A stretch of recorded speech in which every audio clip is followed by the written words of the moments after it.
Hi, here's an easy to make nut butter recipe that anyone can make at home, especially kids. I can't wait to show you.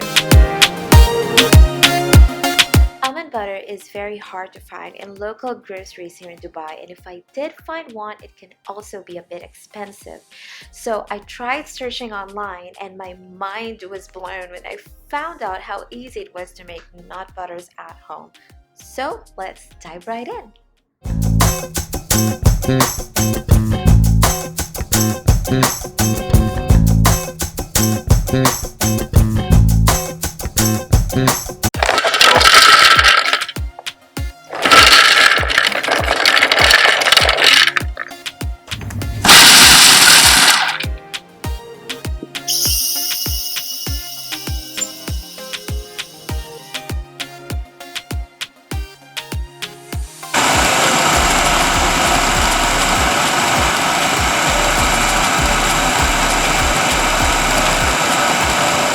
And here's our velvety homemade almond butter, and it is so healthy and nutritious at the same time.